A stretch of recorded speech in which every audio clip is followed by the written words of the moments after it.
Hello, everybody. Welcome back to the Boss Rush Podcast, a great place to play games and be better. I'm one of your hosts, Corey Dirrig, and alongside me, as always, is the PC Muscle Race himself, LeRon Dawkins. What's poppin'? Hey, LeRon, are your components going up in price? Or yes, they are. They are just happy to see me. They're going up in price. But just remember, my disc is never floppy for you, Corey. Oh gosh, that's fair. In all seriousness, how many people younger than the age of 25 you think know what a floppy disk is? I'd say maybe about 1% of the pop. Well, no, I don't know. Vintage is kind of a thing now, so I think more people than few know what a floppy disk is. But the photos on their phones are bigger than the space available on a floppy disk. Let's be honest. that is, oh my god. I mean, it's like that meme. That. It's that meme of like a screenshot of Super Mario Brothers is bigger than the entire file of Super Mario Brothers. So I don't know. No way. You're lying. You're lying. I swear. Look it up. Wait, hold on. The original NES Super Mario Brothers game. Yeah. Apparently, a screenshot of the game is bigger. Like the file size of a screenshot today is bigger than the entire file of Super Mario Brothers. Holy shit! 40 kilobytes. Oh my god! Why did I forget? Why did I forget it was Why did I forget NES games are kilobyte games? Why did I forget? Because nobody measures things in kilobytes anymore. It's crazy that kilobytes aren't even obsolete. It's just the fact that we don't think about kilobytes anymore. We barely. We're complaining that 512 gig SSDs are too small. Okay, so why would we even think about SSDs? I have people all the time. They'll go out and buy a laptop, and the laptop will come with 128 gigs of storage on an SSD. And I'm like, you literally filled half of that up with Windows. I know. And like some people are like, well, I'll just run everything off of an external SSD. I'm like, well, you should have just got an internal SSD. Like, I don't know, man. I made that mistake once. I'm never doing it again. Technology. That's before I was tech savvy, as they say. Wow, kilobytes. I know. Hold on. Let me look through my emulation library. Let's take a look at something here. Where is my library? I haven't turned my emulators on like a hot minute. Okay. No, not that. This is going to be fun. Is it? It's just interesting. Just okay, ROMs. Let me see something here. Okay, I don't have a lot, but let's see. Metal Gear Solid. No, not Solid. I'm sorry. That was never on. So hold on a second. Super Mario Brothers. Yeah, 41 kilobytes. Yeah. Metal Gear, 129 kilobytes. Yep. Metroid had more data in it than Super Mario Brothers. I believe it. But Metroid did not have more data than Ninja Gaiden 1. Well, Nintendo knows how to optimize their games. As a matter of fact, hold on. Let's see something. Legend of Zelda. Legend of Zelda was a simple ass game, 129 kilobytes. Zelda 2, 129 kilobytes. You know what? I'm seeing a trend here. Certain games of certain types, were only of a certain like file size. Yeah. Also, you have to consider when these things came out, what kind of batteries were in the. Yeah, because all three Ninja Gaiden games are all 257 kilobytes apiece. Skater Die 2 is 513 kilobytes. Super Mario Brothers 3. Okay, so here's an evolution here. The first Super Mario Brothers game was 41 kilobytes. Mario Brothers 2, which we all know is a reskin of Doki Doki Panic, is 257 kilobytes, and Mario 3 is 385 kilobytes. So that game evolved, and not just by graphics and gameplay. It evolved. Super Contra, 249 kilobytes versus 129 kilobytes. So it got a yep, it got a nice little facelift. By the way, side tangent. Did you see that Wart and Mouser are both in the Mario Galaxy movie? No, but that's kind of cool. Yeah, they're on the poster. They made the poster. Oh, I haven't paid any more attention to any more of the Mario Galaxy stuff because I know I'm going to see the movie, so I don't want to be spoiled. I mean, that's fair. I really don't care about the movie. I got excited when Wart was in it, and also Donald Glover is Yoshi apparently. So that's a weird casting. That's a weird cat. Yeah, I would have saved Donald Glover for maybe a character that talks more, or like like one of the Koopalings, right? one of them, or like maybe you should have made him Bowser Jr. Would have been hilarious, but Yeah, that's no. okay though, because yeah. See, like I'm automatically going to see this movie because Bowser Jr. is in it. Yeah, that's fair. I mean, my son is that way too. He loves Bowser Jr., but that's because he's a demon. Your So son's your son's too old now. You should have literally got him the bandana. he has a Bowser Jr. stuffed animal. He loves it. Oh yeah. He throws it at me. So Where'd you get it from? I need to get one for myself. Oh, Amazon, did I say that out loud? Amazon, dude. Do you see all this shit behind me? How's he not ran through all your stuff already? Because Do you did, I've bought him other ones that are similar, and he plays with those, and these are mine. uh, I'm just shocked. I'm like Although you have a five they, year old you have a 5 year old boy, like he should have ran through all that shit back there right now. although my kids are trying to take over my Switch too, man. My daughter's playing Animal Crossing, Hey. so that's scary, but it's fine. Ooh, it's back in stock. What's back in stock? The Uh, a Bowser. piece of a piece of furniture I was looking for on Amazon is back in Oh, stock. But thanks ah, for because I definitely got sidetracked. Bowser Jr. What a it's like plush we're toy. medicated for that problem. I am. These Bowser Juniors look okay, but they definitely look like like you should be giving them to like a 6 month old. I mean, they are stuffed animals, so I don't know. Yeah, It was I don't pretty know. nice quality though. So my I daughter got an mean, Eevee, so I'm not really scoffing at it, but I mean, at the same time, I was kind like, of sounds like you're scoffing at it. just a little bit. Just throwing that out there. Anyways, so LeRon, Hmm? it's been a week. It's been a Yeah, yeah, week. yeah. It's only been a week. So I've we lost 12 pounds. look at you. I You know, have you not. know how I did it? You stopped eating. I don't know.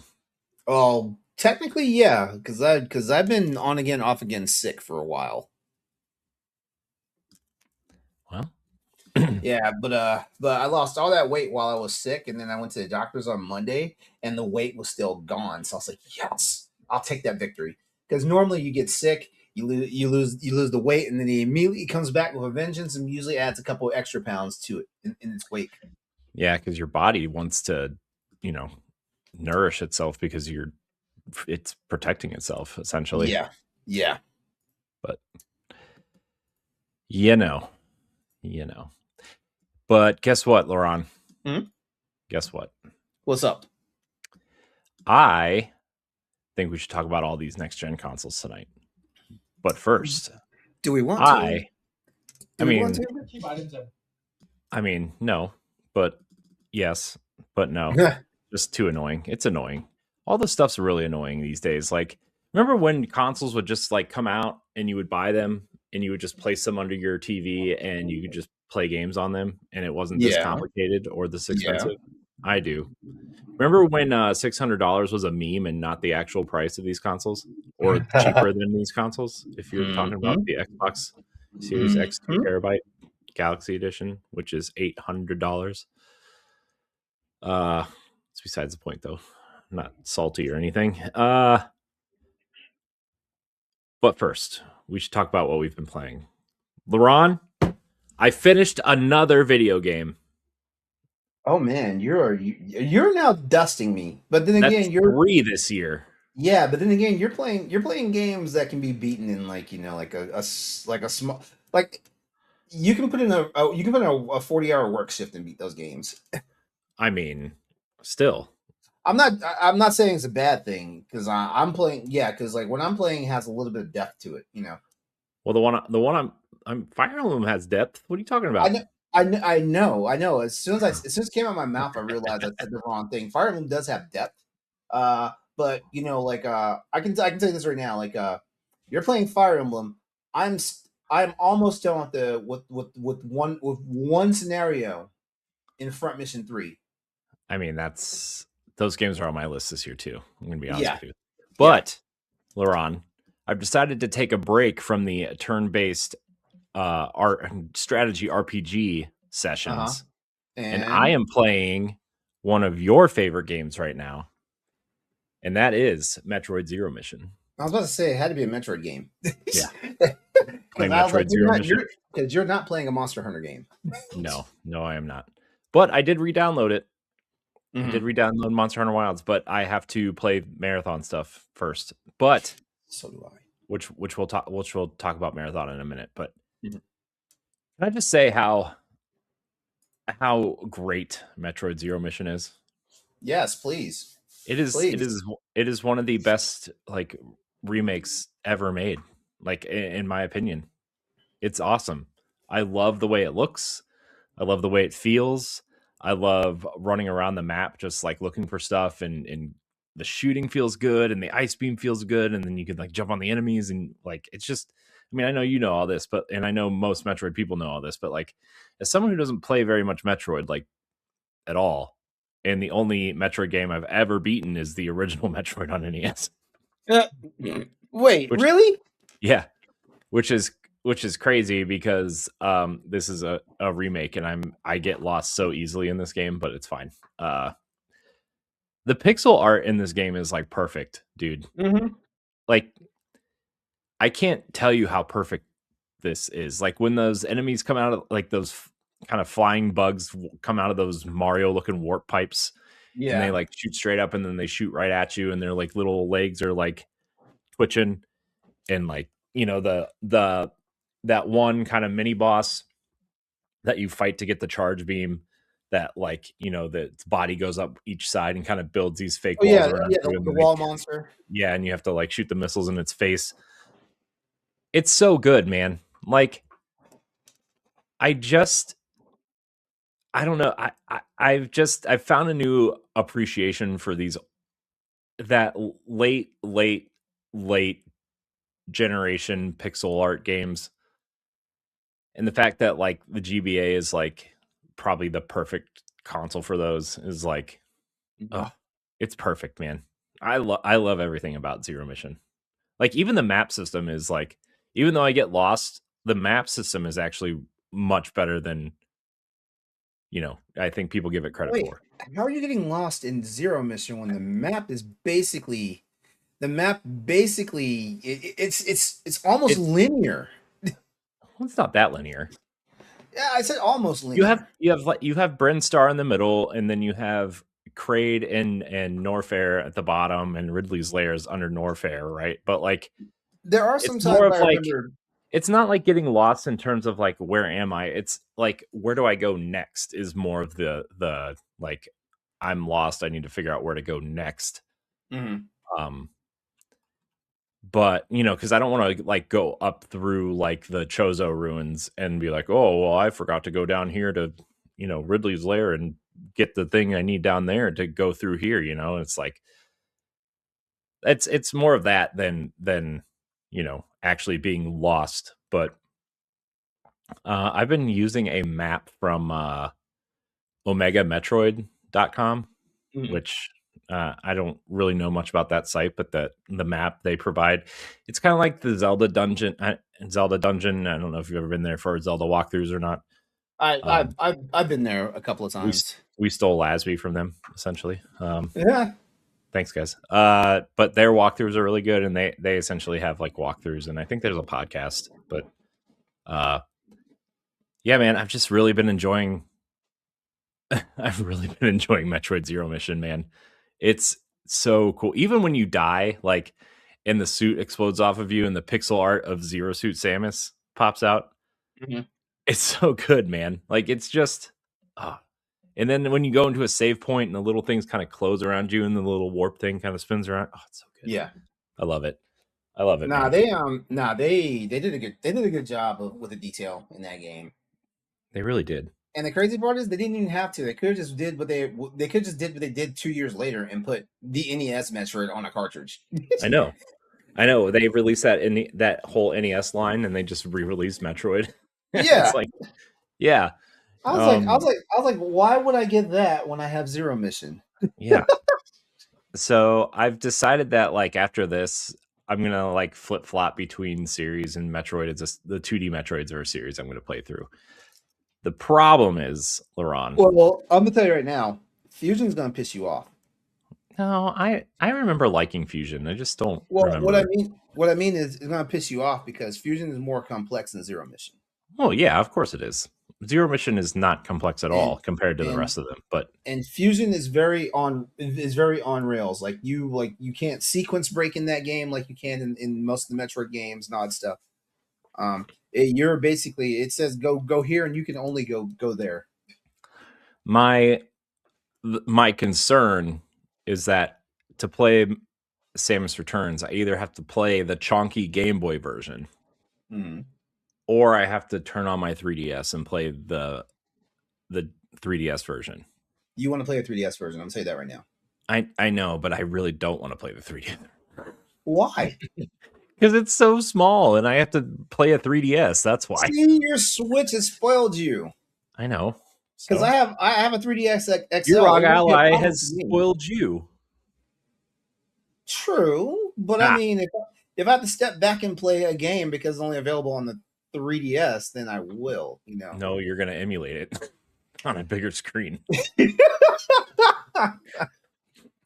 Don't try to pull my leg here. I know what's going on. I said nothing. You said the words. I said nothing. You don't have to say anything. I said it for you. But yeah, I'm really loving this game. I have 2 abilities already that I need a different suit for. So like I have to go Wait, find. What suit do you have right now? I haven't upgraded my suit at all. So you're still on the basic. You still on your basic suit. Yeah. Okay, so you have not found the. I need the gravity suit or the Various suit. The Various. Okay. The gravity suit is actually the Various suit you get first. Oh, do you? And then the gravity suit is last, because the gravity suit's gonna let you run through water unfettered. Oh, I need something to run through hot places unfettered. That would be the Various suit. Yeah, which is, I don't even know where that's at. You should be getting it soon. You beat Kraid, right? Yeah. You should be getting it soon then. According to this map. So wait, what's the space jump? I never got that. Space jump. The space jump is she does somersaults. Oh. Wait, I beat Kraid. It's in the Kraid area. Why didn't I get that? Oh, you missed it. Ooh. I did. Maybe that's why I'm like missing so much, because I don't have the right. Yeah, maybe it's not as linear as I thought it was. If you miss that. No, see, what I did was I fought Kraid, and then instead of going through the area where Kraid is, I went back up through the way I came in. That's what the problem looks like. Oh well, whatever. I'll go get it. Not important. So yeah, I'm really enjoying my time with this, and like, I think this whole year has been a good. Let's go back and play games I haven't played before, because trying to save money right now Mhm. for a lot of different reasons. And thanks to NSO and PlayStation and Xbox's subscription services, I can go back to these games whenever I want. So yeah, Metroid Zero Mission's awesome. Fire Emblem was the end of Fire Emblem. I think I talked about it last week, but I did finish that, and it's I'm glad I played it. Definitely not my favorite Fire Emblem, but also it was the first one to come over here.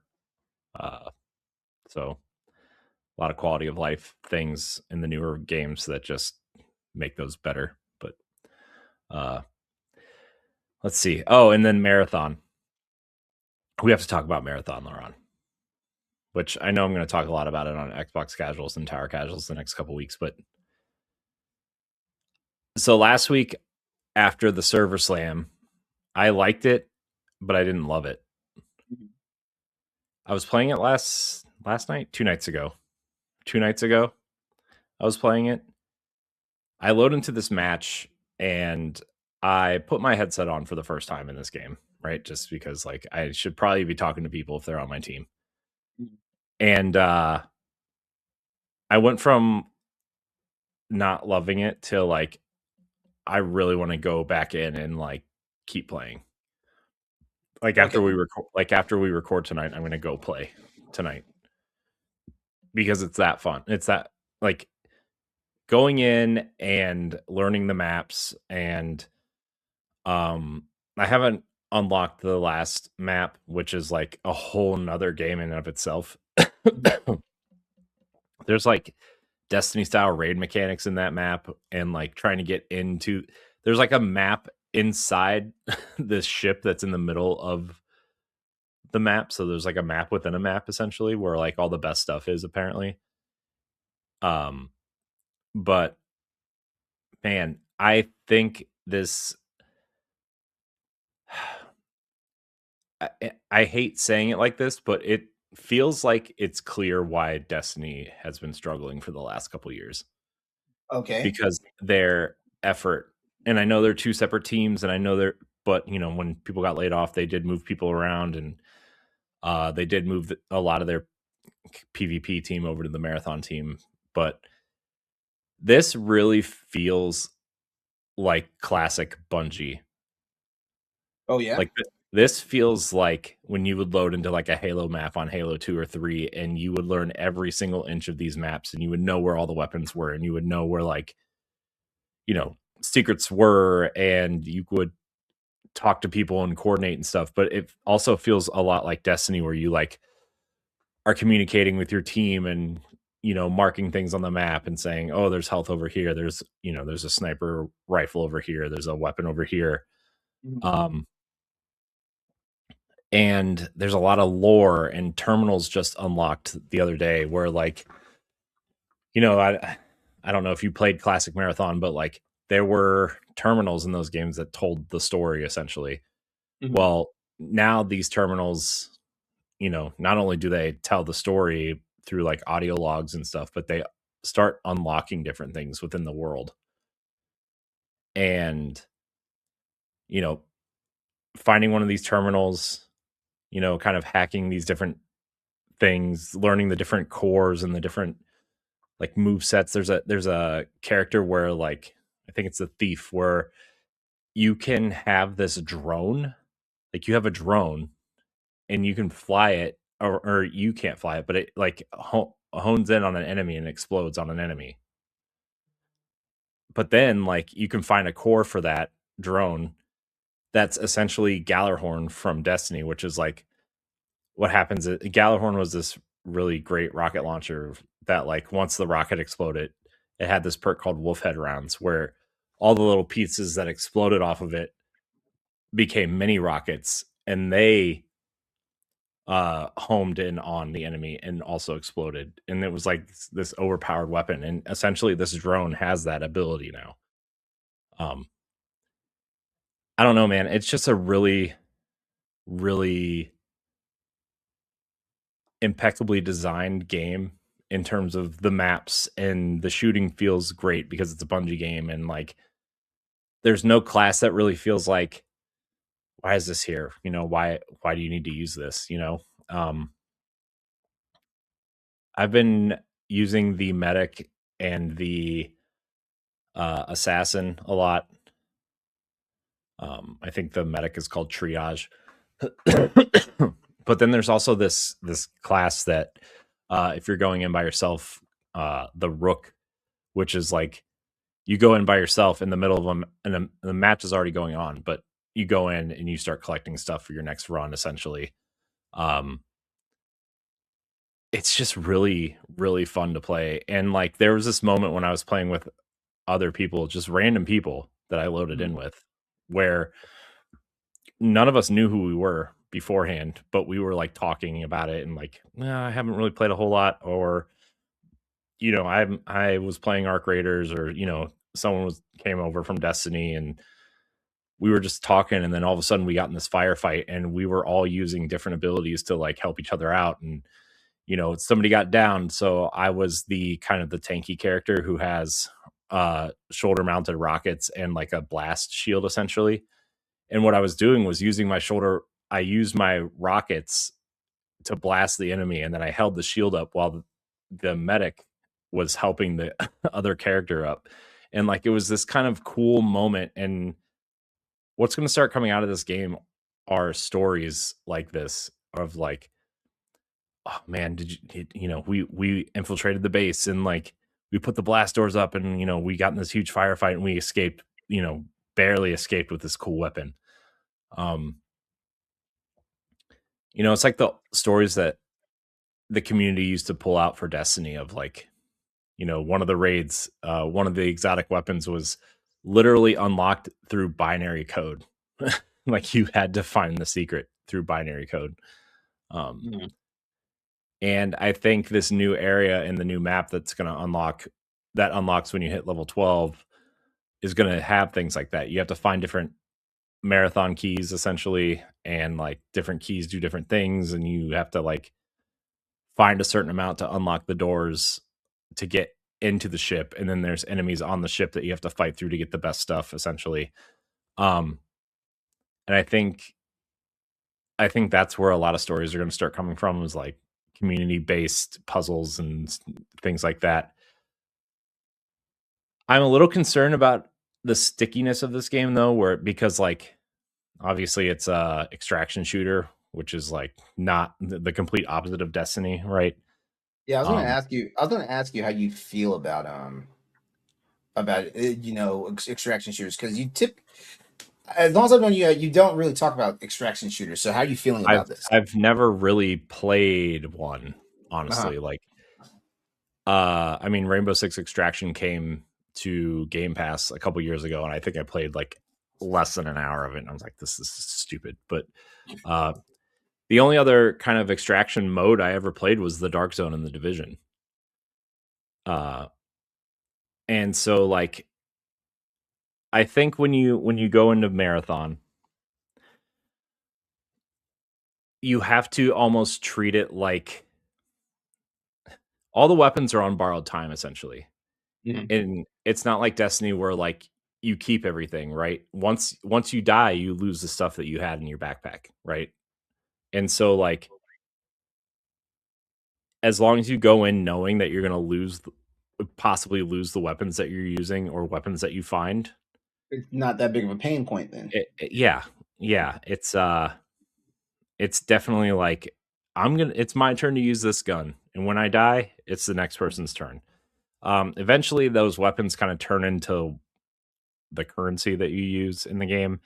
The only thing I have an issue with, and I just need to spend more time in the menus essentially, but like, man, the menus are so, I heard the term text slop essentially, was the term that I heard, where like it is just, man, it is full of text, and like that blue screen of death essentially that Windows PCs have, with like this neon yellow text, or like whatever kind of faction you're doing quests for, menus kind of pop up in that, at least in my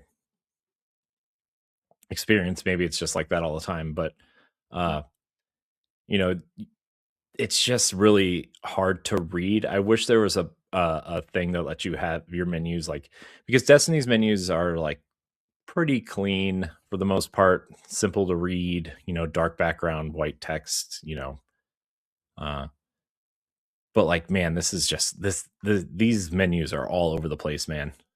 And it's just so, I'm like, I get confused what I'm looking at essentially. And like certain buttons in the menu do different things when you're in game. So like starting a match, you press on Xbox, at least you press X to like load into a map, but then A is accept in the match, so it's like, well, why don't you just have the buttons be the same thing? I don't really understand why that's Yeah. different, but um yeah, man, I really like Marathon a lot. Like, I can see myself playing this a lot more over the Okay. coming weeks to months. I Yeah. Yeah. my The real test is when the next season starts, because and aside from like a couple, stat things, like your entire vault wipes. Like, you lose everything when the next season starts. Mhm. Like weapons, health packs, all that kind of stuff.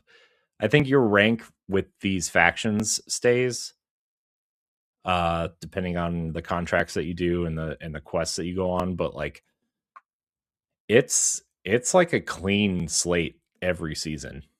So I think the real test is, can they keep people playing after this first season knowing that you're going to lose everything?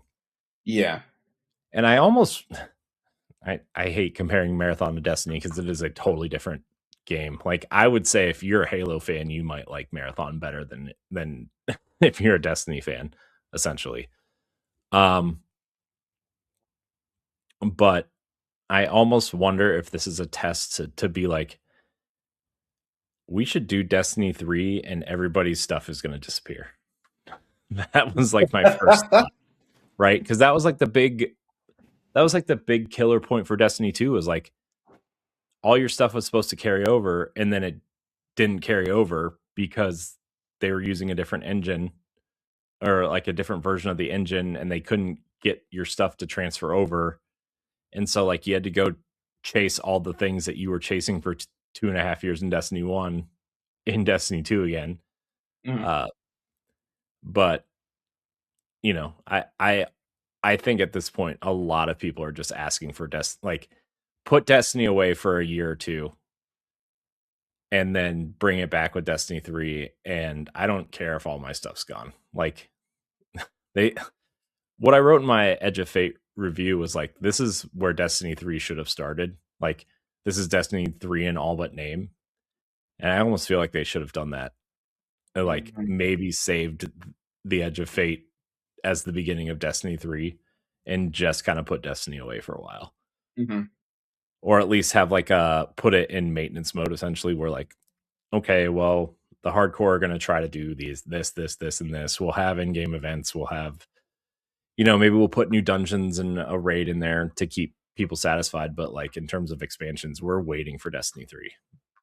And I almost wonder if like the idea behind this season wipe in Marathon will affect the future of Destiny. But again, I'm trying to keep in mind that these are two separate products and these are two separate styles of games. And I almost want to say, like, if you like if you like Fortnite and you like looking for stuff in Fortnite, like exploring and finding different types of weapons and stuff, Mhm. but you're looking for something like a little bit more hardcore, and by a little bit of hardcore, I mean like this is a hardcore shooter. Like, this is not for casual people at all. Like, it's like maybe two steps below Tarkov at this point.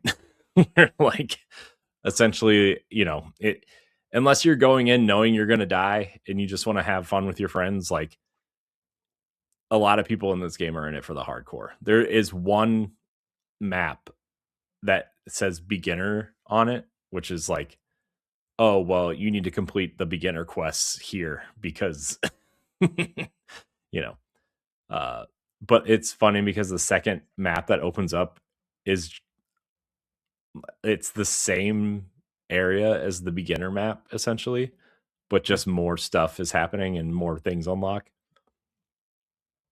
Um, so that's my impressions of Marathon. I think I've put between the server slam and the release, I've probably put about 10 or 15 hours into it now. Okay. Um, but yeah, I think it's great. I think aesthetically it's really good looking game. It is, despite the art stuff that happened and all these other things, which that artist got credited as like a art what did they call her? Um consultant, I think. Okay. I'm happy. I'm happy. I'm happy for that. Yeah. Uh but So man, basically, dude, the artwork is still kind of the same. a lot of it is the same. Hmm. They took out a lot of the stuff that was like blatantly ripped off, You. but the aesthetic is the same. Mhm. Um, but yeah, dude, it's such an amazing looking game. Like the weapons look cool. Like they just all have this cool, like retro future kind of look to them. Like this machine gun I found was like really like a rounded, squared off kind of grid Tron looking thing. Like the submachine gun I found was basically like this. uh, I don't even know how to describe what it looked like. This just this rounded black rectangle with like these blue marks on it. It just the weapons just look cool, man. Like and but that's always been like since Destiny 1, Bungie's been making cool looking weapons, and like this is just kind of more of that, except the weapons, you know, are weapons. They're not like RPG weapons. They're guns, like you shoot them and they do what they're supposed to do, it's cool, man. Highly recommend Marathon. It's $40. Do should probably say full disclosure, Bungie did provide us codes for Marathon. Yes. Yeah. Um, Yeah. I have to. Yeah. I have to get my hands dirty with it because I don't know like I was trying to get into the server slam the past weekend, and just and I'm pretty sure it probably had something to do on my end and not so much the game, because I saw people talking about it, and I'm like, okay, yeah, it's I'm pretty sure like it whatever it was an issue on my side and not so much the game itself. But yeah, after that I was like, "Meh." You know how like one thing goes wrong and you just lose that momentum. yeah, Yeah. yeah, I know that feeling all too well. Yep. Anything else you've been playing? That's kind of it, man. I've been working on some other stuff, trying to, there's some, POW blocks hitting some major milestones this year, and this show's hitting a major milestone later this year, and I'm trying to get some stuff ready for that sort Mhm. of thing. I'm not going to PAX, so I'm gonna have some free time during that weekend to work on stuff, but um Was not going to PAX a necessary decision, or you just felt like you didn't have time with everything going on? I mean, it was a little bit of both, honestly. Um, it's just, dude, it's so expensive right now to go anywhere, and like trying to save money and pay bills and do all these other things. It just wasn't like I really wanted to go. I really did, but I mean, at the end of the day, there's it's I can't be spending that much money going somewhere when there's other things that need done. You know, Right. Yeah. Yeah, I understand it. so I don't know. Maybe West. We'll see. But yeah, it just wasn't in the cards. But I hope everybody has fun. I'm pretty sure they will have fun. They always have fun. I know. It is fun. It's just, you know, expensive. What are you playing, LeRon? How's Front Mission? It's I'm almost done with the Elisa mission. I did say that that I wasn't, as soon as I beat it I was not going to play the Emma mission, but I saw someone online doing a let's play of it, and they were playing the Emma mission, and I was like, you know what? Maybe I will play the second scenario just because. Like the game has you can go one scenario or the other in your playthrough. It's just one decision you make that sets one path from the other. It's literally one decision. It's not like a series of decisions puts you this way or that way. It's literally one decision. And I was like, and what I should have done thinking about it was I should have saved the file right Mhm. before that. But but I think no, don't get me lying because if I remember correctly, I think you can carry over like certain characters that show up in both missions. You can carry over their skills, but don't quote me on that because it's been a long time since I played Front Mission 3. But yeah, like I think I'm more than 2/3 of the way through. I'd say I'm probably like 4/5 of the way through at this point. So like I'll have that game beaten real soon, Nice. maybe in another week or so. I basically wrung every drop out of the Monster Hunter Stories 3 trial version. So yeah, I'm definitely waiting for that game to come out. Oh Even yeah, that though comes out soon too, right? That comes yeah, out this week, I yeah, think. it comes out this week, and I'm trying to figure out should I just buy it outright or should I beat the second one and then buy this third one? Oh man, that's a tough decision.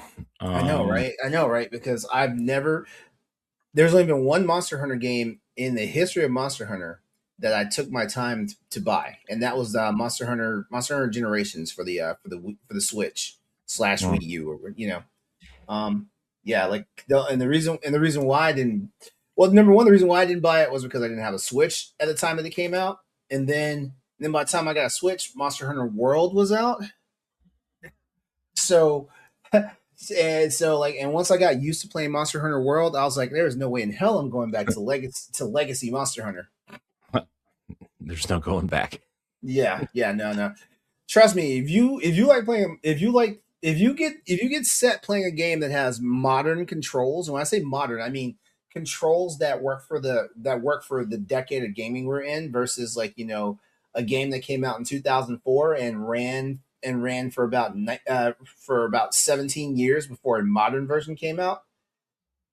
It hits hard. It hits hard, Mhm. it's like there's just certain things, like even with all the quality of life changes that were made before World came out, I was like, there's no way in hell I'm going back. I have not turned on an old monster. I have not turned on an old pre Monster Hunter World game since Monster Hunter World came out. Yeah, I mean, why would you though? I mean, there's no really reason Yeah, to unless you but like the are want to torture yourself, I guess. but the crazy part is, I see people online all the time playing like Monster Hunter 3 Ultimate, um, Monster Hunter 3 Ultimate, Monster Hunter 4, Monster Hunter Generations. They're playing them. They're playing them live on Twitch and YouTube, and I'm like, man, y'all are. I thought I'm hardcore. They got to be hardcore because like there's you. I don't even know if you could pay me good money to go back and play those games. I mean, I'm sure if somebody paid you, you would go back. You would Probably, yeah, grumble, but you would go back. yeah, yeah. But I mean, yeah, I mean, I don't know, like they're. I mean, my favorite game, Monster Hunter Portable Third, it is my favorite out of all of them, and that's a game that didn't even come to the United States. You had to import that game. Some of the stuff that was in Portable Third wound up coming to later games or later iterations of Monster Hunter, and almost every creature that we've seen in Monster Hunter Portable Third found his way to like the flagship Monster Hunter games. Um, yeah, Shocking. I mean, that's the thing. That's the thing, and like we miss these monsters, these events, and all this stuff when the new game comes out. But eventually, they find their way right back to us. Hmm. Like I mean, Gogmazios, which is like one of the in game monsters for Monster Hunter 4 Ultimate, is now in Monster Hunter Wilds, and no one has seen that monster. Let me see. We've had Monster Hunter 4 Ultimate. Okay, so we have Monster Hunter World. Well, let's count Generations too, because so Generations, World, and Iceborne, and then Rise and Sunbreak. So yeah, like technically, haven't seen that monster for 3 games.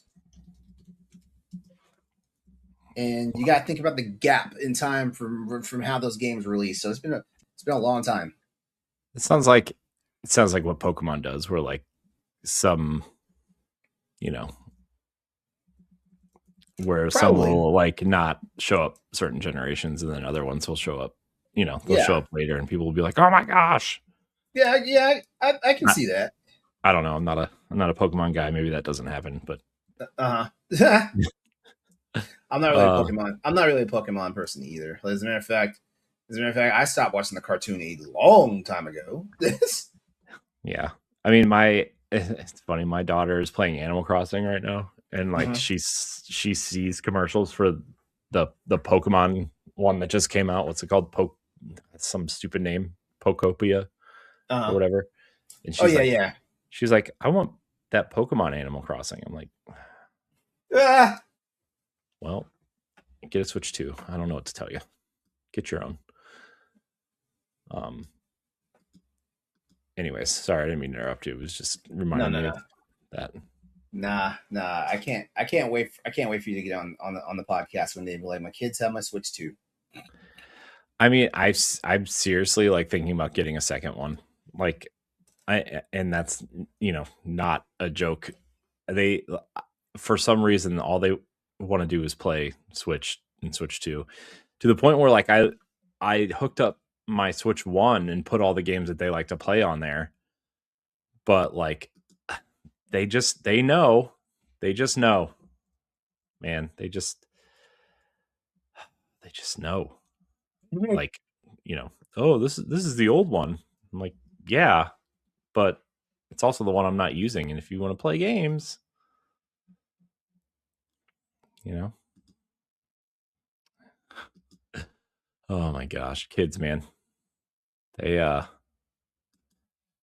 don't know, don't I, Were you I'm about to afraid say to like don't leave have my Switch kids? at home.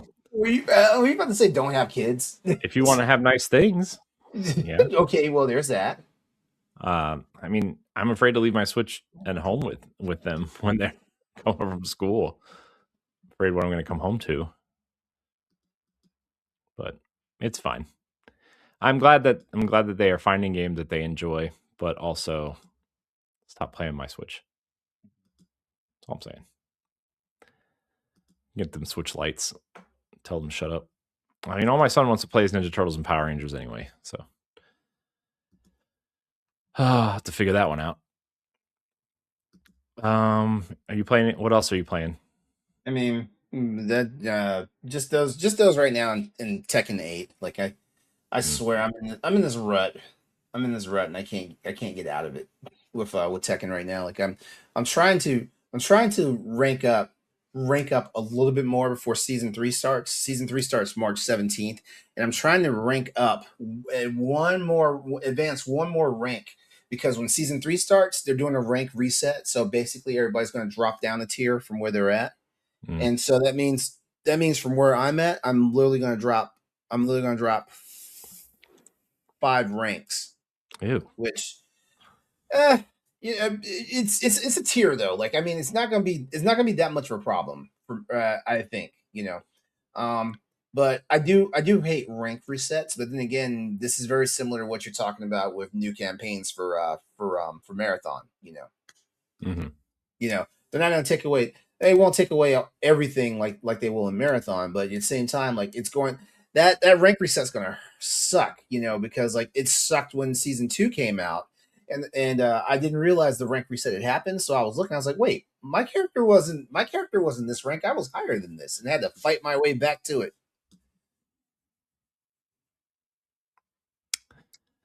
Yeah. Yeah. Well, I believe in you, LeRon. Oh, thanks. I'm You're not sure welcome. how much. I'm not sure how much more energy I'm going to have for it, though. I mean, like season 3 is coming out. They're releasing 3 more characters for it. Like, and all 3 characters are, well, 3 characters. They're technically returning characters, but one character no one's seen since Tekken Tag Tournament 2, Ooh. and in Tekken Tag Tournament 2. Like, when that character was in Tekken Tag Tournament 2, that character had not been seen since Tekken 5. Wait. Is that right? Hold on. Hold on. Man, Tekken Tag Tournament too. I remember they made such a big deal that the Wii U got that game, and like you could dress them up as Mario characters. It was Yeah. a disaster. Let me see. Okay, so technically, so it's Roger Jr. That's the character I'm talking about, the kangaroo. Mm-hmm. And according to this, what was the last mainstream appearance for Roger Jr.? Because Tekken Tag Tournament 2 is not considered the mainstream Tekken game because it doesn't the Tekken Tag Tournament games don't do a lot to advance the story progression of Tekken. There are some things in it that you know kind of get borrowed for like the mainstream Tekken games, but the Tag Tournament games are more like a fantasy game. So think like what Smash. Well, I don't know. Smash Brothers is its own thing, but you know what I mean though, right? You know, Yeah, like I know what you basically mean. like yeah. Yeah, but I'm trying to figure out because shoot. Well, number one, I hate all the I call them joke characters. I call them joke characters. Like, come on, man. Like we have a fighting game. We have a fighting game, right? You know, where like you know, it's people trying to win a fighting tournament for money. This is how Tekken started, right? People were It's like I trying. mean, it's all like all the weird guest characters in Mortal Kombat, right? Where like Yeah, you know yeah. this So world, even though the world is stupid and silly, it still takes itself seriously. You know, like yeah, within the world. so just think about this though. We've had bears show up in this game. We've had dinosaurs show up in this game. We've had a kangaroo. We've had fighting kangaroos show up in this game. You know, it's just some really wild shit. So I literally call them joke characters to the point where like they piss me off so much, right? Yeah, okay. So the last appearance of Roger Jr. was in Tekken 6, and now Tekken 8's version of Roger Jr. It's the baby. So the little Joey that was in the pouch has grown up. Has grown Mm, up now, you mm, know, and now he's back in the game. And I'm like, there's a part of me. It's like, man, I'm gonna hate this entire season because I mean, you know, like three new characters coming out. Well, three returning characters plus one brand new character. It's supposed to be one brand new character to build from the ground up for that. So it's going to be four new characters. There's going to be four new additions to the game. So Kunimitsu, which was a DLC character from Tekken 7, is showing up, and Kunimitsu is one of the final DLC characters from Tekken 7. So she's coming in. Bob, who was in Tekken 7's roster, is coming back. And then we got Roger Jr., who we haven't seen since Tekken 6, and then we got a new character that has not been announced as of yet. You know, mm. and I'm literally just trying to like get to Tekken God because the highest rank I've attained so far is Tekken Emperor, and I got demoted a couple of nights ago back to Tekken King, which is no big deal. Like I'm gonna get Tekken Emperor. I I just got gotta, demoted. yeah. I mean, yeah, I lost a rank, you know. And I'm trying to get that rank back before I get popped back like four ranks, you know. Mm-hmm. Yeah, so that's my dilemma, you know. It's not really a dilemma. It's right now it's a fun problem to have. You know what I mean? Mm-hmm. Yeah, no, I get it. I know. Yeah. Yeah, so it is what it is. Yep. These games, man. It's these games will hook you in weird ways. You know. Yeah. Yeah. And I'm digging it.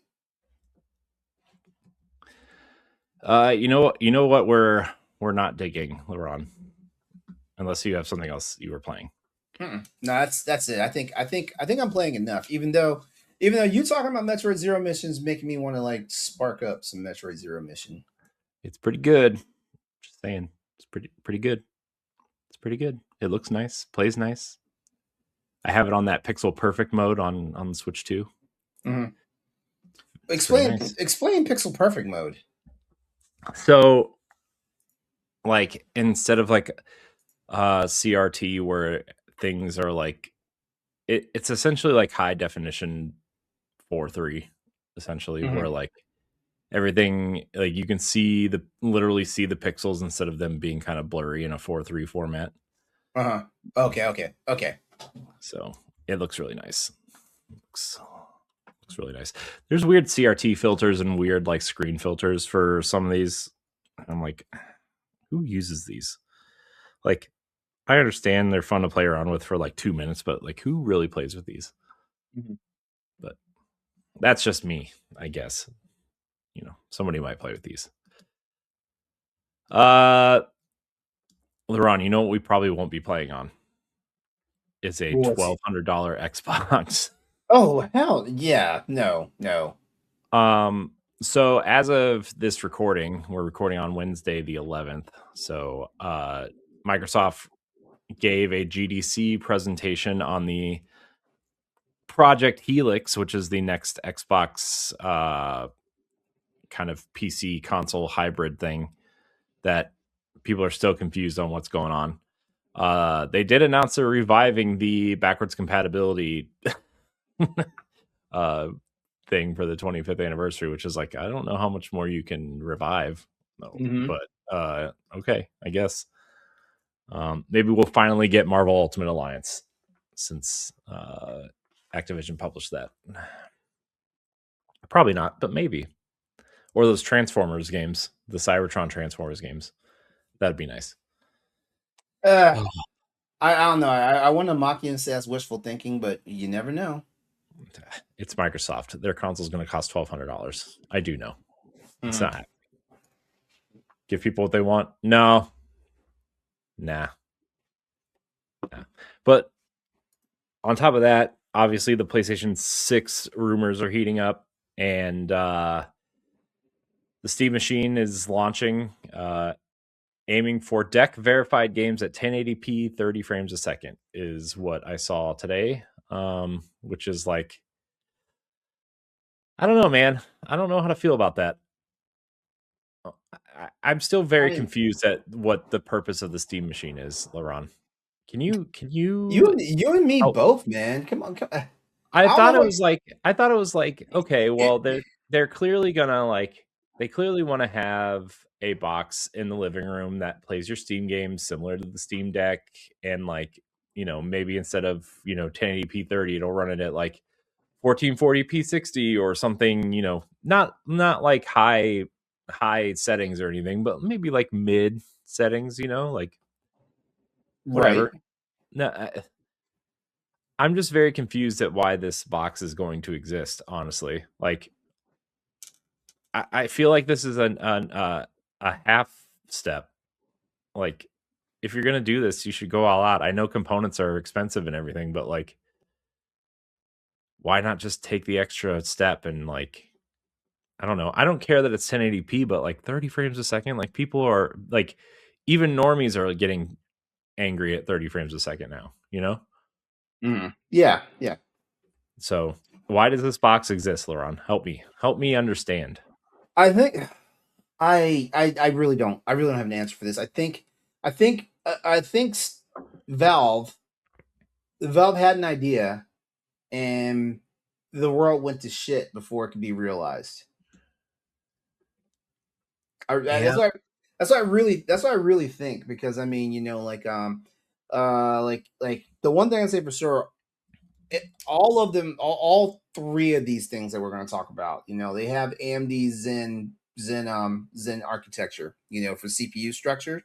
Um, but the Valve Steam Machine is literally a generation, actually 2 generations behind. Yeah, I'm like, if you want that, you should just get a Switch 2, like Yeah. a generation behind. No offense to the Switch 2. I love my Switch 2, but like, I'm not, I'm shocked that Resident Evil 9 runs at 60 frames a second on that thing, you know?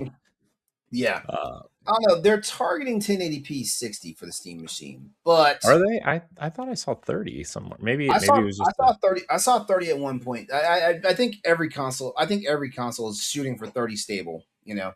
Well, Mhm, guaranteeing 30 stable. mhm, Yeah. I mean, 16 gigs of DDR5 RAM plus 8 gigs of VRAM. That's interesting, given that right now, like modern games thrive in the 12 gigabit VRAM realm. As a matter of fact, the sweet spot is 14. You know, um, you know, and that's mhm. based off of what the PS5 and the Series X can do.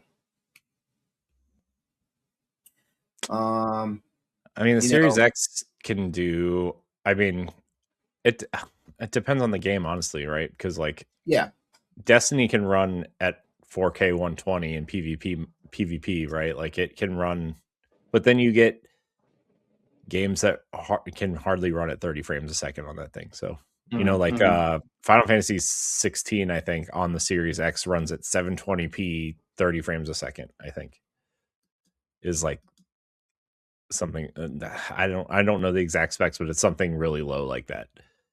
It's like, but how? Why this thing? Supposedly like super powerful, what happened to all these teraflops, LeRon? Remember when teraflops was a term being thrown around? Yeah. Well, yeah, Xbox that is weird. teraflopped into the ground. That is weird. We don't talk about that anymore. They don't talk about that anymore, do they? Nope. Teraflops is not I a mean, selling point anymore. the problem is T-flops is a real thing, though. That's the crazy part. I know, but nobody cares. Here's the thing. I think people care about specs, but they only care about them in terms that they understand, right? Yeah, yeah, and let's be honest with you, the average consumer didn't know what the shit a teraflop was. I had to look it up when they first started talking about it. I didn't know what one was. Yeah, I'm dumb, but I work in tech. I work in the area of tech that this thing matters, and I need a refresher on this. Mm-hmm. Yeah. So it's just like, oh my gosh, what is happening here? Like what? Why do I care how many teraflops you're using? Mm-hmm. But yeah, man, like, but then you swing the other direction, right? Where like you go from this steam machine that's like this low powered, supposedly consumer friendly Steam, essentially Steam box, to like this, pricing out the next Xbox, which they've already said is going to be a premium machine. Now, granted, I'm sure they're going to try to subsidize this somehow, but like pricing out the components, it's like anywhere between $8.99 and $11.99. Like pricing out the components in today's market, like I don't quite understand how that's gonna work. That's not plausible. That's not plausible for the way the economy is right now, and the way and I hate to say it, the way the gaming scene is right now. Like like Yeah, I just feel like if you want that PC gaming experience that they're trying to sell people, just this ain't it. this isn't it. You should, like, if you're gonna make a console type box, you should be catering to your console ecosystem. Like, and like I understand like backwards compatibility and everything. Like as an Xbox user, like I love using my Xbox, but like I'm not spending that much money on the next console. Like I'm looking at what PlayStation is doing with their next gen, essentially, right? Where like they're gonna have a sort of a mid-tier machine, right? Like it's gonna be more powerful than the PlayStation 5 Pro. According to Tom from Moore's Law is Dead, he's saying that it could run games. It'll be able to run games at 4K 120 with full ray tracing, based on what what they're using between components in the PSSR VR kind of upscaling or AI upscaling stuff. And plus this AMD chip that they're using is apparently, going to help with a lot of this too. But like, essentially, like they're gonna sell a $600 box, and your closest competition is gonna sell $1,000 box at the low point. At the low point. At the low point, because like there's estimates that it might be $1,400. Yeah, and like you're gonna like you could essentially buy the PlayStation 6 and the handheld for cheaper than the Xbox. Yeah, it's wild. It's because you look at the Xbox, and like then people like to have that same experience as the next gen PlayStation, right? If you want the handheld, like you're looking at the ROG Ally or the ROG Ally X, like, or whatever the next version of that machine's going to be, right? It's like, which I don't think Asus is gonna partner with Microsoft for the next ROG Ally. You don't think? I don't think so. Because I think I believe I read somewhere that the Xbox ROG Allies have not sold anywhere close to what they thought it was going to sell. I wonder. I wonder why. It's because the people who really wanted one bought one or two, like you. You know, like you bought I've the got more powerful one. I've got the original ROG Ally. I've got the original ROG Ally, and the ROG Ally X is in my bedroom. Yeah. So like, how much more powerful is the Xbox ROG Ally X compared to the regular X? The Xbox ROG Ally X is uh God, don't Like, is it significantly more powerful? no, no, no. Like, if you were to tell It's someone to buy it's one of not. them, which one would you recommend just based on like I would tell them to spend. I would tell them to spend. Wait. Hold on. The ROG Ally, the original ROG Ally, cost me $600. The ROG Ally X cost me $800. I tell them to spend the $800 and buy the ROG Ally X. You know, buy the ROG Ally X, and and you know what? Don't even put the Xbox experience on there.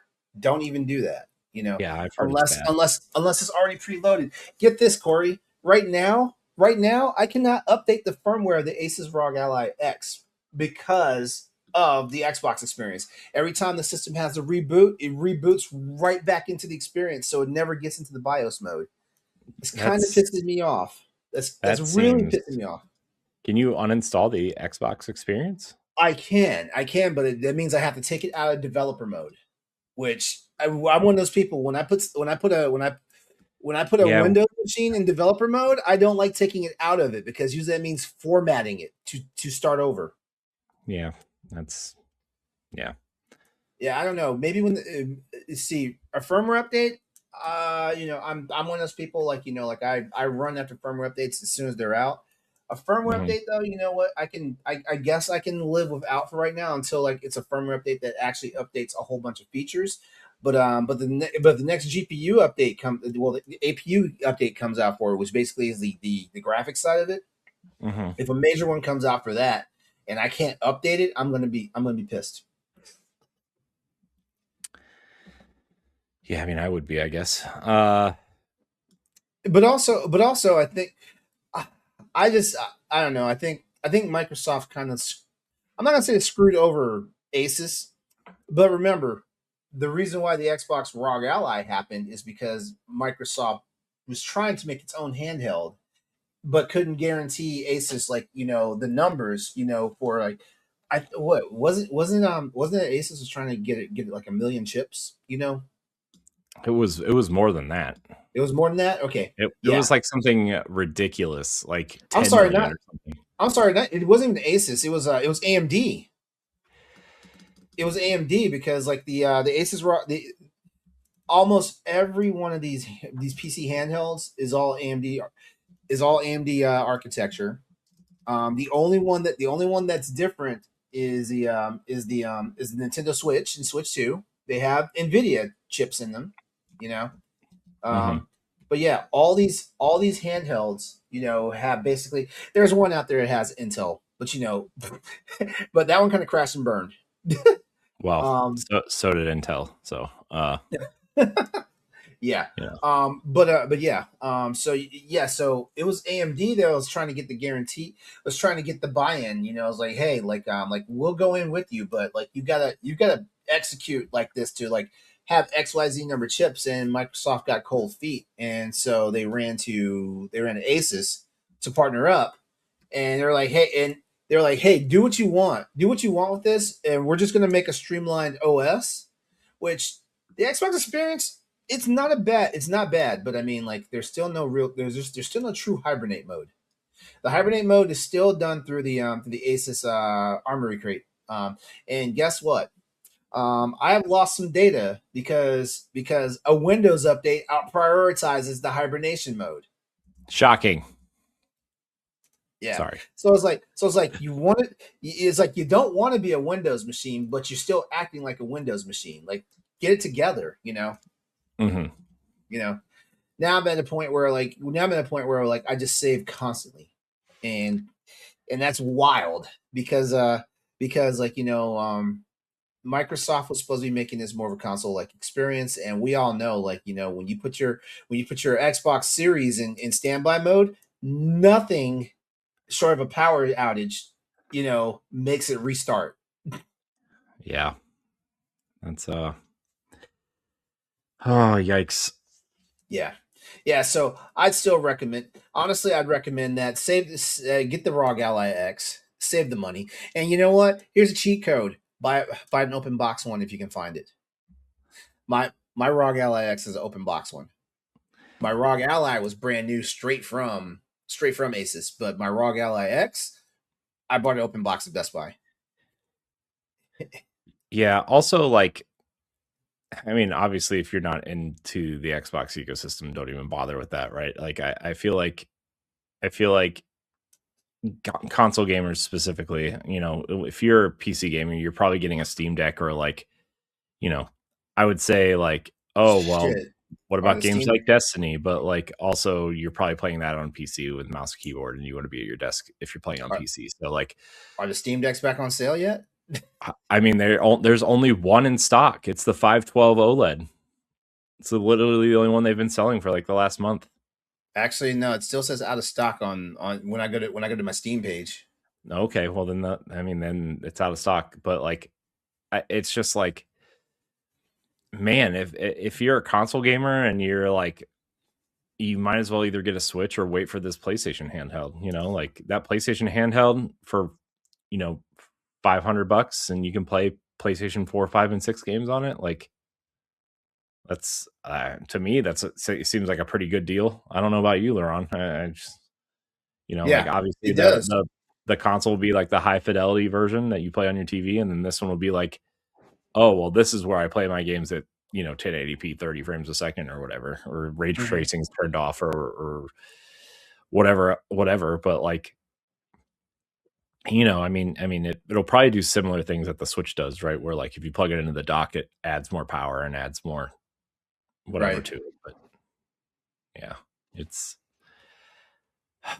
I don't know, man. These machines are getting way too. I mean, the ecosystems that confuse me the most right now, obviously the Xbox One, but like I'm really confused at the Steam machine. Especially if it's going to be as much as a PlayStation 5 Pro and it's going to be weaker. Like Yeah. I don't know, man. Like I don't understand why it's like that. And I mean, I I'm guess right there it's with you. modular, right? It's mod. You can kind of take it apart and add things to it, right? Like theoretically, but I just don't understand what it exists for at this I point. I've been like this since they announced it. I was like, did we? I like the novelty of it, but I was like, do we really need this? Yeah, Because at the end of the day, like anyone who buys this, you're still not going to be able to play AAA PC titles on this. This is gonna be just like the Steam Deck, the ROG Ally, the Legion Go all over again. yeah, but I mean, I feel like the handheld experience at least gives you an excuse to have lower power, right? Like, Yes, yeah. You know what? I'll be honest with you. Like this saved me from spending a couple $1,000s on a gaming laptop. This yeah, literally saved me. Like, because the gaming laptop I had priced out was $2,600, and yeah, guess what? I bought my first ROG Ally for 600. It saved yeah, me $2,000. and you played it religiously. I mean, you still do, but I mean, like there was a point where like you weren't even playing PC games. You were literally just laying in bed playing that. Yeah, You know? yeah. I mean, yeah. Like, even though it doesn't even play Monster Hunter Wilds the way I want it to, like, I'm still playing every other day. Like, I'll get on my PC to play Monster Hunter Wilds, and I'll be in bed playing Front Mission 3. Yeah. I mean, that's yeah. I don't know. Hey, look, Andre's in the chat. Andre's in chat. Oh Um, man, oh man, oh man. he's got questions, Laurent. He's got Okay. questions. Question for Salt and Pepper. Okay, can you have the Xbox experience on the OGX and still have Windows? Yes, you can. Yeah, Hmm. yeah. Let me see. Down here, the base one I've heard is $900. Oh, we're talking about the ROG Ally for 900 and 1200. Yeah, it's Canadian Uh, money though, right? I mean, yeah, it's yeah. I mean, seems still. on par. Oh, for the Steam machine. Okay. Oh, for the Steam machine? Well, I Okay. mean, it's rumored to be $700 or $800 here, Yeah. which is my point. Like for half that, you can get a Series S and have the same experience. You know what I mean? Like if you, I mean, if you want, even if you're a mouse and keyboard gamer, like Xbox has mouse and keyboard support, so like you can literally have it for half the price Hmm. and have the play anywhere games. You know, you can play on your PC or whatever. But I mean, those are few and far between at this point. But Wait, uh, Andre, when you said the OGX, were you talking about the white ROG Ally or the black one? Which one were you talking about? Because if I'm not mistaken, the Xbox experience can be on both of them. But uh-huh, oh, the black one, yeah, I have the Xbox experience on the black one. Yeah, hmm. like I said earlier, it doesn't really give me any problems except for the fact that for some strange reason it will not let me do the firmware update, and the firmware update for the ROG Ally X has been out since early February, and it is now March 11th. Hmm. Yeah, Yeah. it I mean, it plays fine. I have my own like one of the I'll just use this one since it's right here. I have one of the back keys functioning as the Xbox button. One of these, the macro keys, because I hardly ever use them, and it doesn't get in my way. Like, I, anyone who complains about they're always hitting the back macro buttons on these things, like I want to say you're dumb. You're dumb and you're why are you clumsy squeezing it because so hard?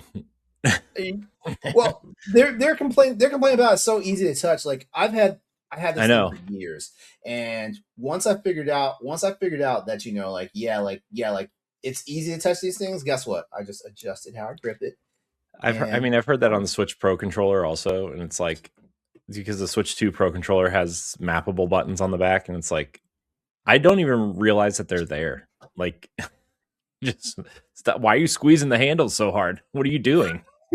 You yeah, know, yeah. God, stop choking that chicken or whatever you're doing. Like, just relax a little bit. Um, You don't have to use a death grip on everything, brother. That's all I'm saying. right. Jeez. Uh, but yeah, so Andre says that if I'm of the mindset if you have a Switch 2 and a PS5, you almost have every base covered. I Yes. would I would say yes.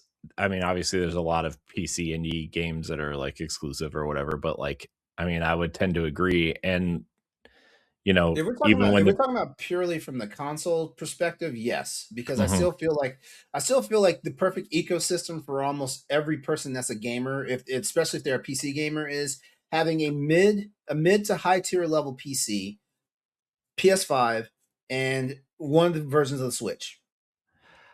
I would say, especially now, because like PlayStation's moving their first party games back to exclusive, and they're not selling them on PC anymore.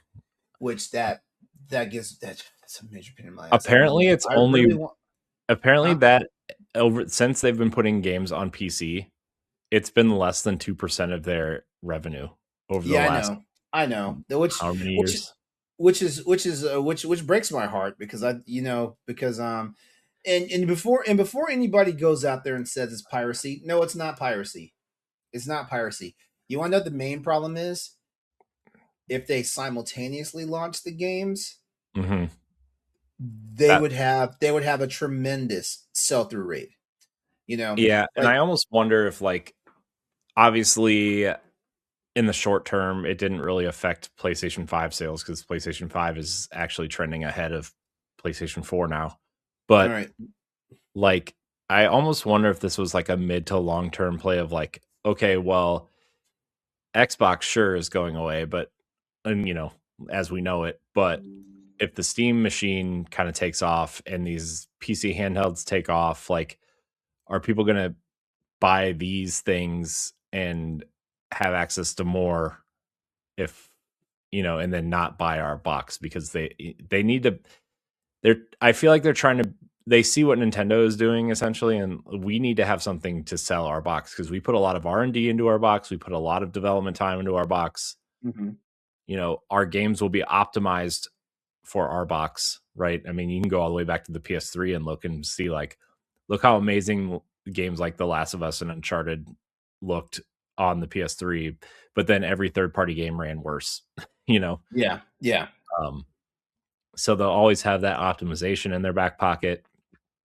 Plus, like if they really do release this handheld, like they'll be they'll be fighting Nintendo, especially if you're not a Nintendo fan. Like people Mhm. will migrate off the Switch so fast over to PlayStation, That is true. That is true. you know, Here's because here's like not something. you know, as much as I love the Switch 2, you know, and am a Nintendo fan, there are people who own Switches and Switch 2s. They have the handheld because they want to play games on the go, not because they're Nintendo fans, you know? And Yeah. so like if PlayStation puts that out, I mean, you know, on Crossroads, LeRon, back in the day, you know, you and Austin and when I was on, we would talk about how the Vita was essentially like the Switch before the Switch for indie games, you know, Mhm. and how great that was. And the Mhm. Vita walked so the Switch could run, and Yeah. now the Switch 2 is sprinting. If PlayStation can recapture even half of that magic, essentially, and you can play PlayStation 5 and 6 games on it, like, I mean, Nintendo, I wonder if they're even like, I wonder how much they are shaking at that idea, you know? Because, like, that thing's going to be more powerful Mhm. than the Switch 2. Um, plus PlayStation will recapture their home territory in Japan if they release a handheld, which is even scarier to Nintendo, I think, than the overall Yeah. concept. Yeah, just to point something out here real quickly, because like you know what, now that you said it, like it was like a 2% increase in sales for PlayStation putting their games out there. Mhm. Let me just go through the list of games I have from the PlayStation library, and I have almost every PlayStation game that was ported over to the PC. I have almost every one. So let me see. If we start with the Uncharted Legacy of Thieves collection, I bought that. I bought that day one, so I bought that for $60. Returnal, I didn't buy that day one on PC. Like I bought it on a sale and I got it for like 30 some odd dollars. Like it was $60. Horizon Zero Dawn, I bought that. I can't even say I bought that. I got that for free because like I built a computer and I got a free code for that game because I bought the right hardware. So Mhm. yeah, I didn't technically buy that game. Let me see. I just said Returnal. Ghost of Tsushima, bought that on sale. Bought that on a PC sale. As a matter of fact, bought that on a really good PC sale. I want to say that was on a sale. That was on a really good sale. I can say that much. What else? Ratchet and Clank. I bought that day one, so $60 for that one. Hold on. There's another. Oh, the Spider-Man remastered one. I bought that day one. Miles Morales. I bought that on sale. Spider-Man 2. I can't remember because I actually have that one on PS5. But I also have it in my PC library. I can't remember how I bought that one, but yeah. Am I missing? I feel like there's one or two more games, but I just scanned my Let's library and see. I Both God of War games, oh I Horizon, got yeah God of War Ragnarok. I got that on sale. yeah. And Wait wait I wait I don't only have 2 this. games sold I don't on have the par. second Horizon. It's so funny. Only 2 games sold on par with their PlayStation counterparts, right? Which is Helldivers 2 and Days Gone are the 2 games that sold like Hmm. incredibly well. Oh, I don't have Forbidden West. Hmm. Yeah, I don't have Forbidden West. I don't even know why I forgot about that game. I don't have Horizon Forbidden West. Um, and now like you know yeah, like Ghost of Yote. I guess that's not coming. They just canceled it a couple weeks ago apparently. That port Mm. specifically. Um Man, that's a I mean, that's a bold move, I feel like, to like retract this major kind of move towards the PC, right? Like, Or man, worst case scenario, they're gonna pop them out years later. I mean, maybe, but Just don't pull a Nintendo and sell them for full fucking price because that will piss people off. I mean, haven't they been selling them at full price though? They have, yeah, but what I'm saying is like like okay, Wolverine comes out this year, right? Mhm. If they release Wolverine like 3 years later, they can't sell it for $70. They Sure, can't. they can. They've got to They pay can that Disney try. tax. They They've got can to pay that try. Disney tax. They can try, but they can. The mouse needs his money. All I'm gonna say is there are people out there who be like, "Oh, Wolverine for PC is $70, or matey." I mean, I almost feel like that's going to give them a bigger push into like, putting almost a bigger push into like not putting it on PC at that point. Yeah, I know. So I don't know, man. Only the enthusiasts are going to pay for that. Yeah. So I don't know, man. I just think like I feel like the messaging around the Xbox ecosystem is going to be even like the messaging itself isn't confusing at this point. I think getting people to buy in to that ecosystem now, especially if the price is that high, like man, that's going to be a challenge. It's going to be a challenge, man. Do we want to talk about the specs for Project Helix real quick that seem to have come out? Yeah, I'll run them off real quickly. Yeah. Let me see. So, system code name is Magnus right now. The CPU architecture is AMD Zen 6, which is supposed to have 3 performance core and 8 compact cores. What does that mean exactly? I was about to say, don't get me to lying because I don't know specifically what that means. Ask me again next week, and I'll have a better description for you on that. The GPU architecture is AMD RDNA 5, which is the current thing for AMD tech right now, with 68 compute units. Okay, so the memory is interesting. 48 gigabytes of GDDR7. A dedicated NPU.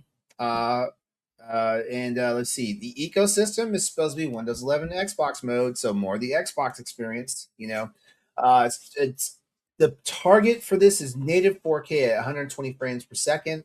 We'll see what happens. And yeah, the estimated price range is anywhere from $9.99 to $13.99. That's crazy, man. Like, Mm-hmm. did they? What? I'm just really confused at why they think they can sell a console at this price, man. Like, I mean, even $750 for the PS5 Pro is like, that is ridiculous in my mind. I mean, I know people are buying it, but like, this could potentially be $250 to $500 more than that. And it's like, how can you justify spending like with those specs, LeRon? How much do you think this box should cost? Those specs I trust in your PC gaming with knowledge. those specs. Yeah. I mean, shit. Like honestly, this is bleeding edge. And if you look at it, if you look at it compared, okay, so let me see something here. Let's go back. It's Zen 6, isn't it? Huh? This is Zen 6, yeah. The Project Helix is a Zen 6, 3 performance cores. That is 3, right? Yeah. 3 performance cores, 8 compact cores versus the PlayStation 6's supposed 8 compact cores and 2 low power cores. Okay, so number one, it's already got an edge over the PlayStation 6. So Sony's playing it conservative here, in that regard. Sony's also playing conservative on the amount of compute units for the GPU. It's 52 to 54 estimated compared to 68 on the Xbox side. They're going all out on the memory. 48 gigabytes on the memory for the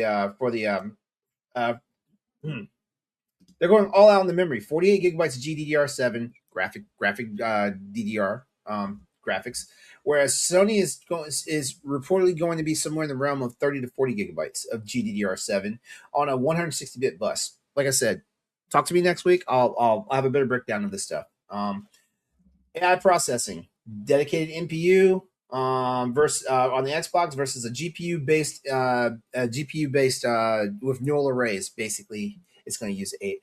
It's basically whatever PSSR is. That's basically what's going on. Yeah. Proprietary PlayStation OS versus Xbox mode. Okay, performance targets for the Helix. Like I said, native 4K at 120 frames per second. PlayStation 6 project is 4K, ranging from 60 to 120 frames per second, with path tracing as a focus. Interesting. What's the difference between path tracing and ray tracing? Path tracing. Actually, let me Google that right now. I just if I'm not mistaken, path tracing is like path tracing is more advanced. Is a more advanced form of ray tracing. It's supposed to be heavier. Also, path tracing can be found in Resident Evil 9 right now, depending on what system you're playing it on.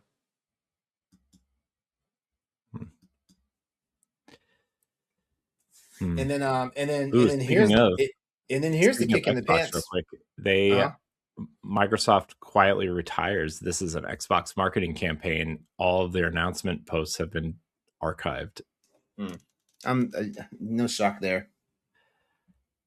No, I'm not shocked. I just opened Wario 64, said it, tweeted it out. Oh, yeah. And then as far as pricing goes, Sony is shooting for somewhere between $500 and $600 for the PlayStation 6. And I already told you, like, you could go upwards from $1,000 to $1,400 for the Project Helix. Man, this is man,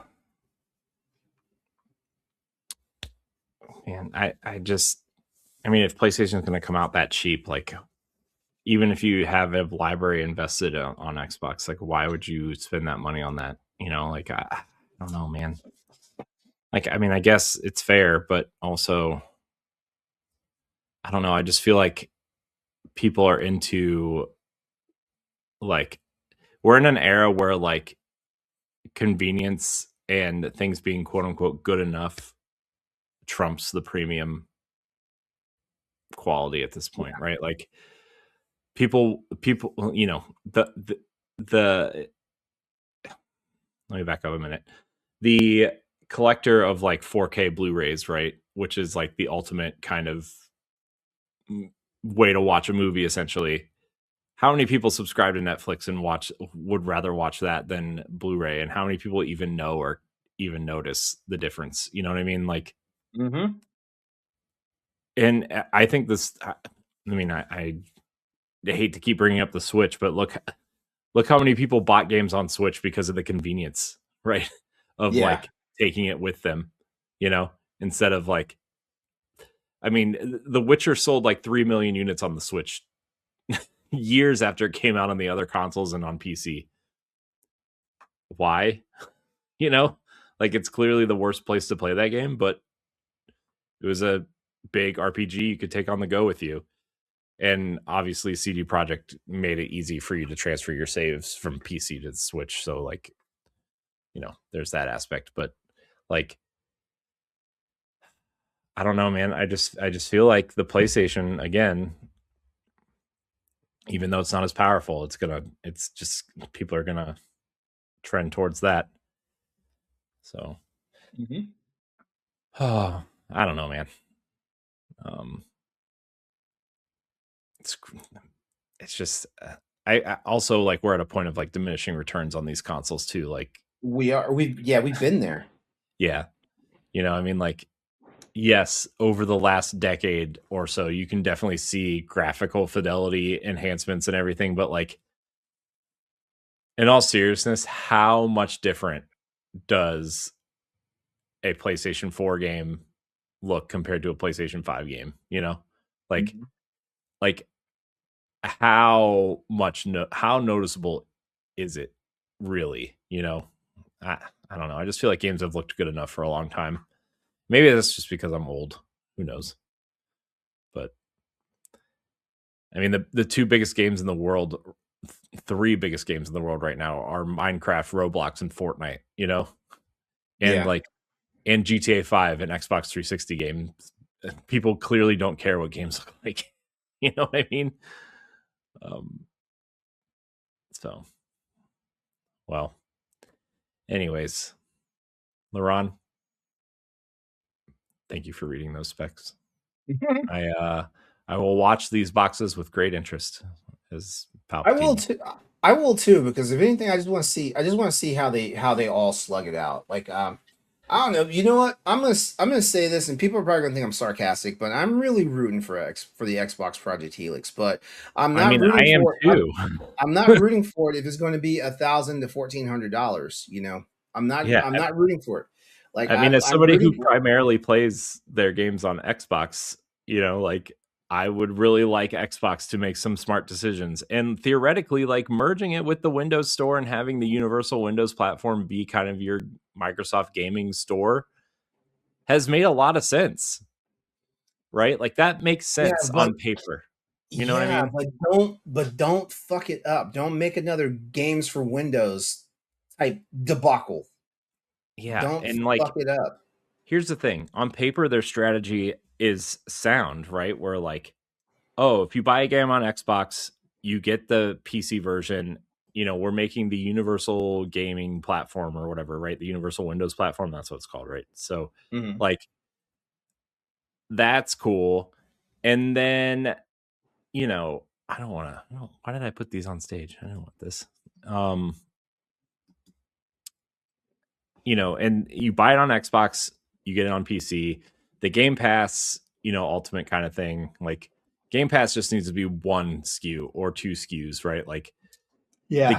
they need to adjust the Game Pass SKU thing. There's five SKUs of Game Pass now. They need to figure that out. Mhm. Um, you know, but in theory, like if I subscribe to Game Pass, I can play the games on Xbox and then I can go to my PC and play those same games and pick up where I left off. And, by all accounts, that all works, right? But Mhm. like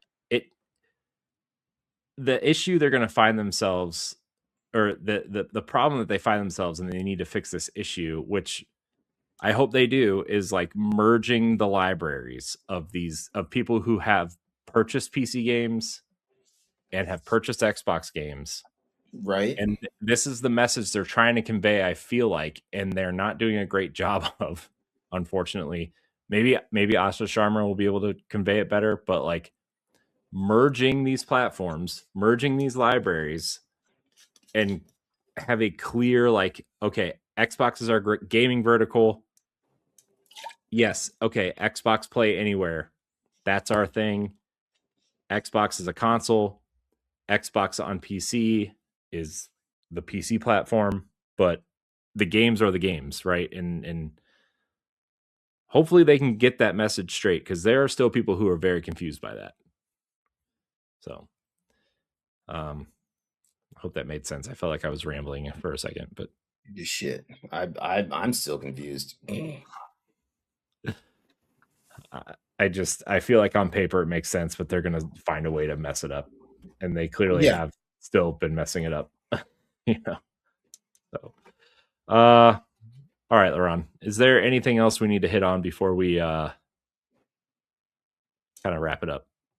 I think I think we got everything as far as this goes. Like, I mean, it's funny because like it's starting to feel like the wild wild west again. You know, as far as like the gaming landscape goes.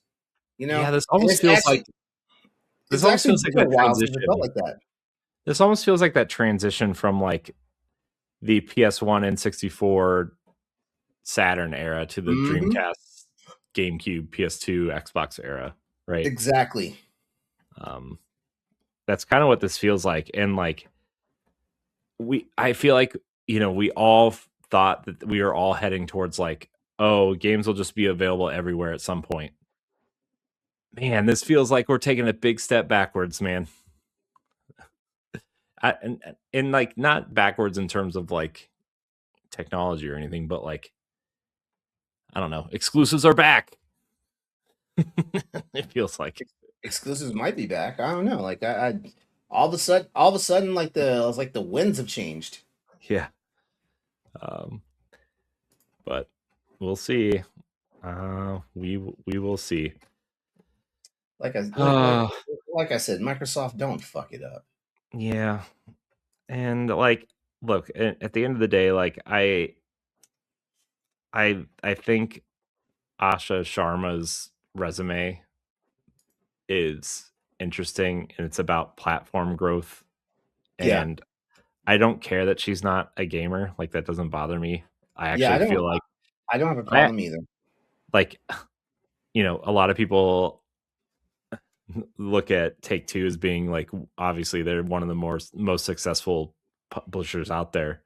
Guess what? Strauss Zelnick, not a gamer, but he understands how the business works, and He understands business, yeah.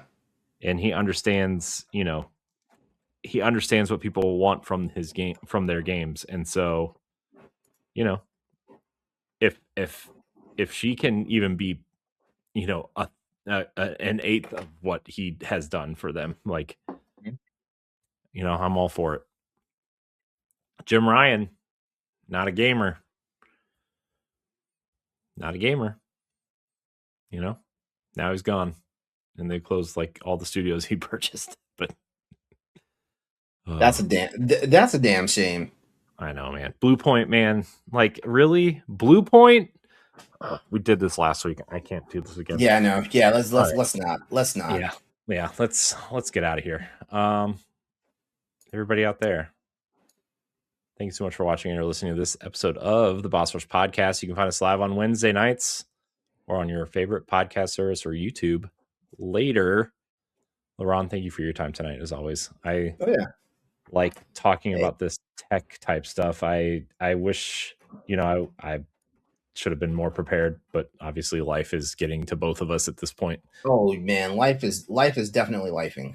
But I do think we'll be able to have more discussions like this in future episodes. I want to talk more about this side of games, which we don't talk about a whole lot, especially as next gen rumors start pouring in, and people are already talking about a Switch 2 Pro, and it's like, oh my gosh, come on, guys, the console's been out for 6 months. Shut up. But well, I think it's because like the word is that Nintendo didn't have like the most successful holiday that they thought they were going to have. I think everybody that wanted one though bought one when it came out. Bought right? one. They bought now one. Yeah. People are in the phase of waiting for the game that they want to buy it for. Yeah. And look, as much as I think Nintendo's lineup last year was pretty decent, if you're not like into Mario Kart or Donkey Kong, everything else they put out was available on Switch 1. Mm-hmm. So like, why would you upgrade if you don't really care about 4K 60? So, and like Mario Kart, I'm gonna sit here and argue that Mario Kart 8 is better than Mario Kart World, in my opinion. So, I don't even feel like that's a hot take. I don't. Yeah, I really don't either. I don't know. I've had some discussions with people about it, but I don't really care for Mario Kart World all that much. It's fun and it's Mario Kart, but I think Mario Kart 8 is much better. And like, I didn't like Donkey Kong. I didn't really care for Donkey Kong. So like, I mean, my Switch 2 now is a retro games machine at this point until Fire Emblem comes out, essentially. Which, where's that release date? They randomly announced the Yoshi release date. Where's the Fire Emblem one? Come on. That's all I want, LeRon. That's all I want. It's Fire Emblem. I gotta get back on Three Houses at some point and beat that. Yeah, I thought about going back to it too this year before Fortune's Weave comes out. Especially if Fortune's Weave ties into Three Houses. Like, I would really like to remember what was going on. So maybe tell me when you start playing that. Then maybe we'll just play it together and see what happens. Now you want to do a collaboration play. Now I always want to collaborate with you, LeRon. You didn't want to collaborate? Whatchamacallit? Monster Hunter Stories 2? Well, that's because that game is... Holy crap! I have to play it on Switch 1. The Dead Space remake is $9 right now on Steam for sale right now. Go get that shit. Go get that shit. As a matter of fact, the entire Dead Space franchise is on sale. So the original Dead Space is $8. Dead Space 2, in my opinion, which is the GOAT, is $4. Dead Space 3 is also $4. What's the other? Oh, and they got the Awaken DLC for Dead Space 3 for $5. It's 50% off, so it's not really that much of a sale. But the That's entire great. let me see, 9. The entire franchise is like is just over $20.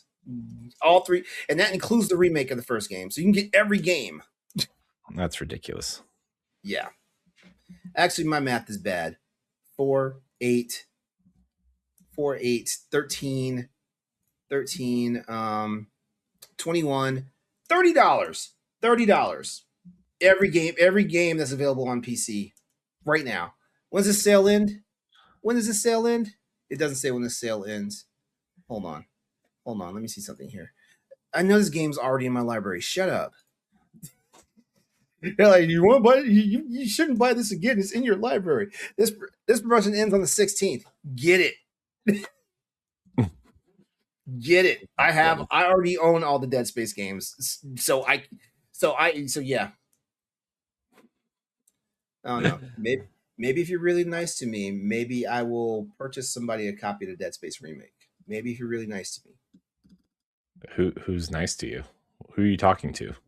I don't know. Whoever wants to be nice to me. I have the Dead Space remake. Okay, then you're disqualified. I mean, that's fine. It was like $6 on Xbox over like two Christmases ago. Yeah. Oh yeah, like, it was. Whenever they like laid off all those people, they like put that game. They put other games on sale. Jesus Christ! I mean, they just did that. The Battlefield's on sale this week, and they just laid off like half the thing. So well, they didn't lay off Motive, so I don't understand why they laid off some people at Motive. They laid off some people at Motive. Anyways, speaking of layoffs, that's pretty good shit though. Like shit, like get that shit. I'm gonna say that right now. Just get it. Get it. What else is on sale over at Steam right now? I don't know. I can't play it on my MacBook Pro, LeRon, so I can't tell you. It sucks to be you. Fair enough. All right, everybody. Thank you so much for watching and or listening. And until next time, we love you. Goodbye. So long. If you want to see how you can become a Patreon producer, head on over to patreon.com/BossRushNetwork. The Patreon producers for this month are Adriel Munger, Francisco Santillan, Austin Campbell, Celeste Roberts, Christian S., and Fitzpatrick. Thanks for your continued support of the Boss Rush Network.